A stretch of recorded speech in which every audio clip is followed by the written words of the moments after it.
Hey, what is going on, guys? Welcome back to part 2 in our video series. Today we will be going over how to make a material for our landscape, as well as how to make that material paintable. We're also going to be starting off with fixing some of the issues that we ran into with the last week's one. Let's get right into it. First thing you're going to need is you're going to need to download the Epic Games launcher. I will leave a link in the description for this, but we're going to grab some assets today and I will show you how to import them into your project. Once you get it all downloaded, go ahead and open it. Go to the Unreal Engine side on the left, and then in the top, we're going to click Marketplace. Give it a second to load. Click on the free, and then in the tags, we're going to be looking for some things. So I'm going to type in grass. We're going to see what that gets us. I'm going to use this grass landscape material volume 1. So I'm going to add that to my cart. I already have it downloaded though, but you would just click add to cart right here. Also, download this one by Quixel Megascans, the mountain slope. Then you're going to be using this Megascans sands. So once you get all 3 of those in the cart, go ahead and check out, and then go over to your library tab. At the top, you're going to scroll down until we see what we downloaded. We have the grass landscapes here. You're going to go ahead and hit add to project.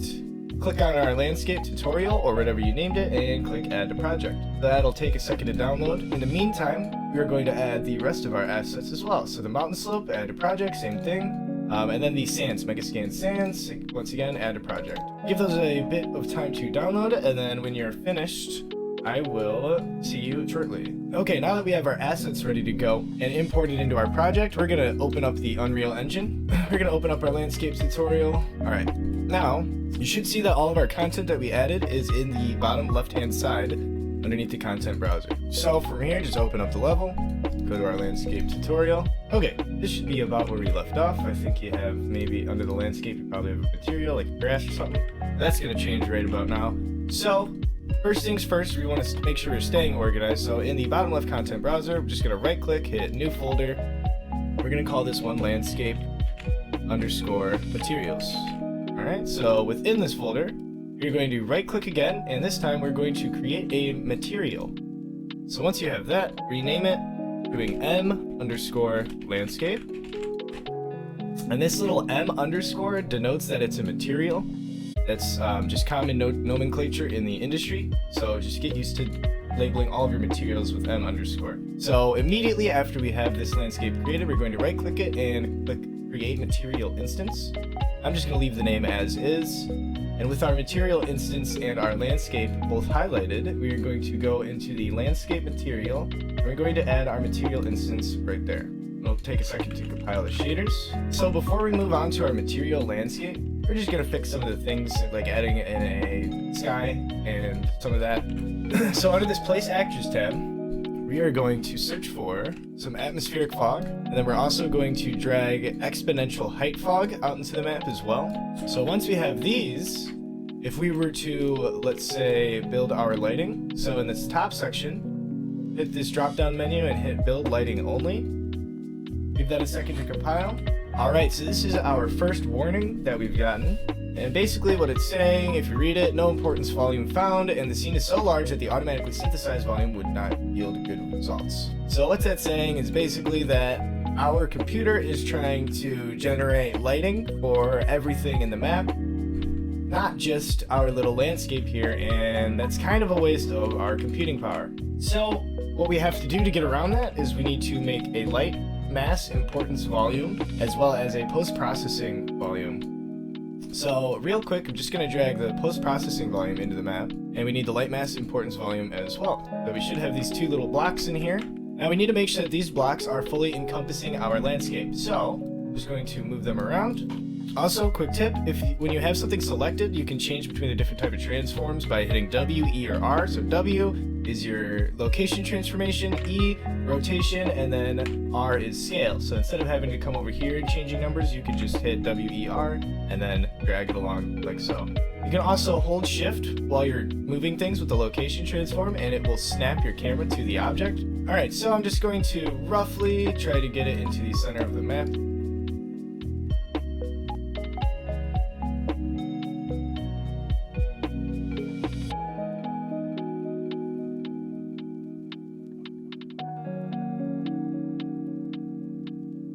So we should have all of this in the top right of the world outline, the atmospheric fog, directional light, exponential height fog, landscape, the gizmo for the landscape, light mass importance volume, and the post-processing volume. So things are starting to get a little bit cluttered in the top right. I'm just going to create a folder to help keep things organized, and I'm going to name this post processing, if I can spell right, and do a plus, and lighting. I'm just going to grab everything except for my landscape and the landscape gizmo. We're going to drag that along in there. So from here, we can actually go into our material landscape in the bottom left, go to your content, and go to the landscape materials folder we made, open up our material _ landscape, and it should bring you to a tab like this. So basically what this is this is just our material landscape node. This determines what our material will look like, and since there's nothing plugged in, that's kind of why we get this black ball. So we'll start with the easy things first. We're going to set some constants that we don't want in our landscape.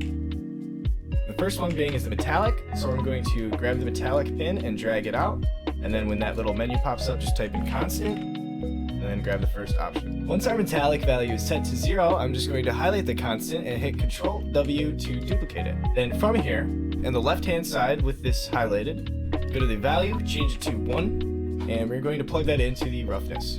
Okay, so moving on, we need to add some textures to our landscape.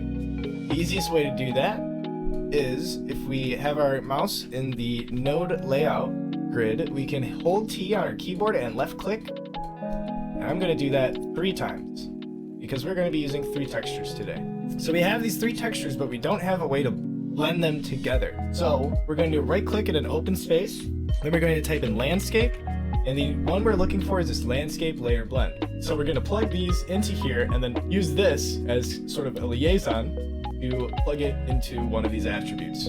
But right now there is no way that we can plug in these texture samples in there, so we have to add some. So highlight the layer blend, go into the left side, under material expression landscape layer blend, click on this little plus sign next to the array elements. We're going to add 3 array elements. Double click each one to expand it. And we should have something looking like this. Now we just want to rename these their appropriate name. I'm just going to go with grass, dirt, and sand. And then we're just going to plug these into here like so. Now we need to go find these textures from our sample. So I'm going to hold the tab and drag it so I can create a new window. And then from here, I'm going to highlight one of these texture samples, and we are going to go into our content browser, and we're going to look for the grass.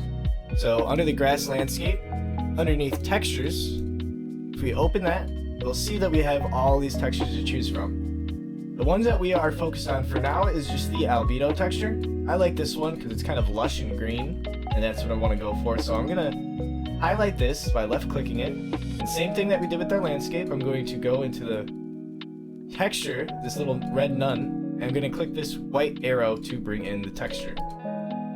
So you should see it pop up once it's done loading. It might take a second to load it in case maybe you have to recompile shaders or something. And then we're just going to continue to do that for the rest of these. So for dirt, I'm going to go into the mountain slope. I found a good one in there. Surface, I think, is this? Yeah, the soil hardened. I like the look of that one. Same thing, select the albedo, click the white arrow to bring it in, and then move on to the sand. Okay, so in our sands, go under surface, and we're looking for this Thai beach sand 2x2 right here. Again, select the albedo, and then hit this white arrow. Alright, so now that that is loaded in, we can go ahead and bring this tab up to here to make it big again. So an important thing that we need to do is we need to select all of these, and we need to go over here to the material expression texture sample, sampler source, and we need to change this from texture asset to shared wrap. So that's a little bit more technical. The reason why we do that is because there's a limitation on the paintbrush that we're going to use to paint these textures onto our landscape. And I believe the limitation is it can only do 8 textures on any given square of landscape. So in order to circumvent that, that's why we set these to wrap, because if they're from texture asset, then they count towards one of those 8, but if they're in shared wrap, then they do not. So I think that using this way, you can get something like 128 textures onto a square instead of just the 8. From here, plug this into the base color, and we basically just need to do this again, but for the normals. So if you wanted, you could set up this whole node system again. However, the easiest way to do it is just select these 4 nodes, the 3 texture samples in the layer blend, and Control W to duplicate it. And now we just have this. I'm going to plug this into the normals, and what we need to do now is go into our texture sample and click this drop down menu, scroll until we find the normal map. It's sort of a bluish map. And we're going to do that for all of these, making sure that the normal that we're getting is the same normal as the texture. We don't want a different normal for the texture. So you should have something looking a little bit like this now. Final touch, I'm just going to add some landscape coordinates, landscape layer coordinates. I'm just going to plug these right into here. Okay, so real fast, before we move on, if you're still here, I want you guys to go ahead and leave a like on the video, as well as subscribe if you plan on following the tutorial series throughout. Okay, so you have it set up looking like this. From here, I'm going to click save. So if we go back over here, you're like, hey, what the heck? How come our landscape's still black? Well, the simple answer is because we haven't painted it. We're going to hit Shift 2 to go into landscape mode. And we were using the sculpt tool last time. This time we're going to go over to the paint tool. Oh no, there's a problem I see. The materials that we set up are not showing up underneath our target layers. It's a common bug. I'm not entirely sure why it happens, but a quick way to fix it is just clear your material from the landscape. So drop down menu, hit clear, and then just reapply it. Now you should see grass, dirt, sand all pop up in the bottom left. Once you have these, what we're going to do is we're going to hit this little plus sign to create some layer info. And we're going to do weighted blend, and we're just going to hit OK, leaving the folder as is. It's going to create a new folder, and we just don't want to mess with that. We're just going to keep all of this right here. We go ahead and hit play. You can see we have some texture on the landscape. However, I'm sure you've noticed it looks very repetitive. There's all this crazy tiling and it just sort of looks bad. I'm gonna hit escape to get out of there. I'm not sure if I told you this already, but if you want to check the scale of your map while you're in the editor, you can hit Alt-E and that's gonna drop you in your character, assuming that you selected third-person character. If you selected blank, you might not necessarily have this. And then you hit escape to get out of it. So I am going to clear the grass layer. I'm going to fill it with sand instead. A little bit harder to tell with the sand, but we still have that tiling going on. It just looks incredibly unrealistic, kind of gross. And we want to fix that. So how do we fix that, you ask? Maybe you didn't ask, but I'm asking it for you. Real quick, I'm just going to hit Control S to save. I don't want to lose anything. We're going to go back into our material landscape. And what we need to do now is we need to make a macro variation. We're going to need 3 texture samples, so hold T, left click 3 times. Again, we're going to highlight all of them. From texture asset, change it to shared wrap. And so from here, we actually just want to load in something called the macro variation. So go to your texture, drop down menu, type in macro, and then it should pop up. This is only available if you have the starter content, which you should because we added it when we started. But in case you don't, a quick way to add it is if you go back to your landscape content browser, add new, add feature or content pack, and then go to content packs, starter content, add to project. So I'm lazy, so I'm just going to duplicate this twice instead of looking for the macro texture variation. And when you duplicate it, it should already be wrapped, so we don't have to worry about that. Now, we need to scale these so that they're not all the exact same texture. And the way we're going to do that is by first getting some texture coordinates. We're going to duplicate this. We need 1 for each. Then these are going to go into a multiply. So you can drag out the node, click multiply. You can right click, type in multiply. Or another way to do it, my personal favorite, is just by holding M and then left clicking. So right now the value is set to 1. I'm just going to change this. I'm going to change this one to we'll do 0.2. The second one we'll do 0.05. And this last one we'll just do 0.002. And then from here, we can drag this right into our texture samples. I'm actually going to bring these guys a little bit closer.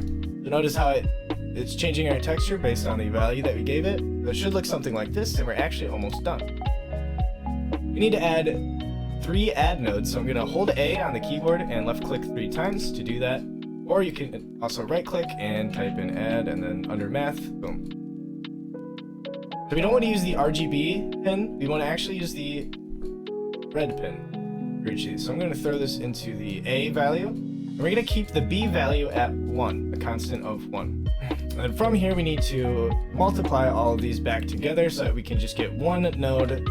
So we're going to add, you guessed it, 2 more multiply nodes by holding M, left clicking, drag the top into A, the middle into B, then drag that into A of the second multiply, and then drag our last one into the bottom of our second multiply.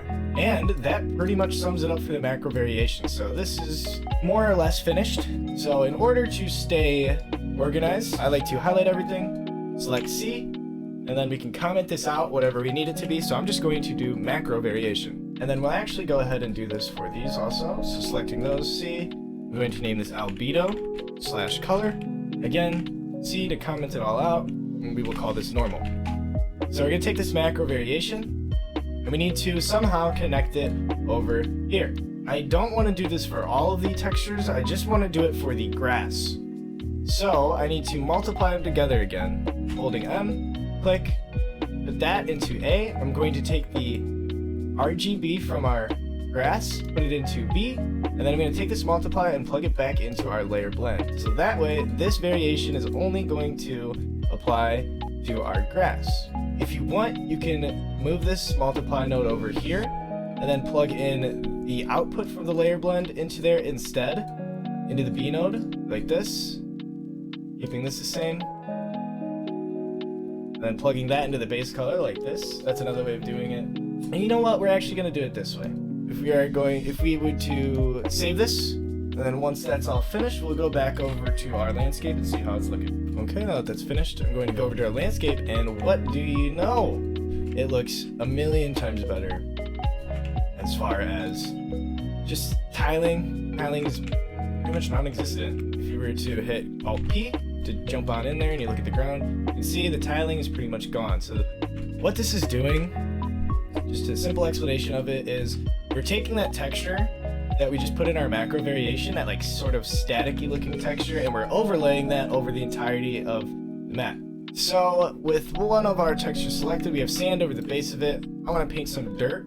So I am going to actually change what our brush is. So I'm going to go to the circle. I'm going to go to pattern, and we got this macro variation again. You know what? That's cool with me. So now if we were to paint, you can see it's still painting in a circle, but it's not painting every part of the circle. It's leaving out some parts of it. And I think it just looks a heck of a lot more realistic. Probably gonna time lapse this part, so feel free to skip ahead if you want.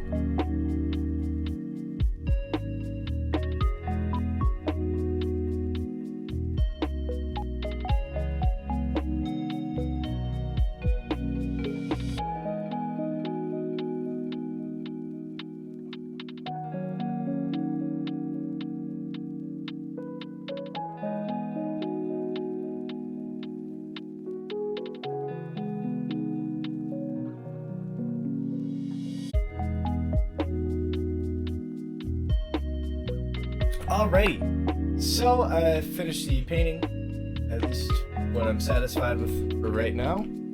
If I just go ahead and hit play, you can see there's no tiling, and everything looks like it is painting a-okay. So with that finished, that will bring us to the end of the second video in our 3-part series.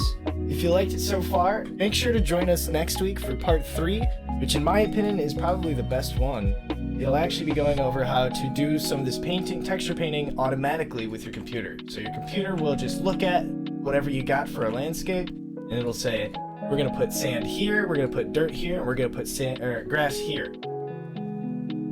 Thank you so much for joining me, guys. That does it for this tutorial, part 2. If you want to stay along with the series, we will be doing part 3 in the next video. So go ahead and click that subscribe button, as well as give the video a thumbs up so that the video can be seen by more people that need the information. And again, thank you so much for watching, guys. I really do appreciate it. It means a lot. If you have questions, don't forget to leave them in the comment section below. I will get back to those as fast as I can. And until next time, bye bye.